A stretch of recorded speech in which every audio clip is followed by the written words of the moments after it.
काल अवकाळी पाऊस म्हणजे काल 21 तारखेनंतर सांगितल्याप्रमाणे हा मावंडाळ्यामध्ये अनेक ठिकाणी सातगाव असेल, कुलमखेड असेल, हा एरिया धाडपर्यंत आमच्या मसल्याच्या या आजूबाजूला ज्या गावावरती पाणी पडले, आमच्या मावंडाळ्या परिसरामध्ये सगळ्यात धुमाकूळ पाणी झाला.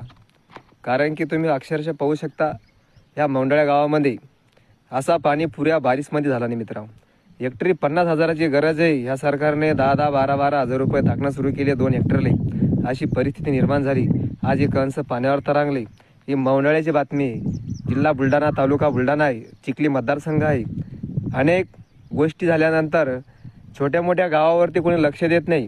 आणि जेव्हा विलक्षणची गरज येते, मतदान मागाची गरज येते, खेड्यापाड्यांती जाडी वस्तीपर्यंत आणि गल्लोगल्ली इंटात आज परिस्थिती मावंडाळ्यावरती गंभीर आहे.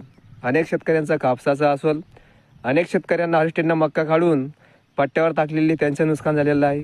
मला एवढंच म्हणायचं आहे, या शासनाला कमीत कमी 50,000 हेक्टरी मदत द्या आणि कर्जमाफ करा, पीक विमा लवकर द्या. या मावंडाळ्याची पंचनामे करा. या लोकांचे, अनेक शेतकऱ्यांचे नुकसान बघू शकता तुम्ही. कारण की ह्या महाराष्ट्रामध्ये दिवाळीच्याच लक्ष्मीपूजनच्या दिवशी हा पाण्याने घात केला आणि अनेक शेतकऱ्यांचे हाशी तोंडाशी आलेला घास हा हिरवून घेतला. मित्रांनो, थांबतो.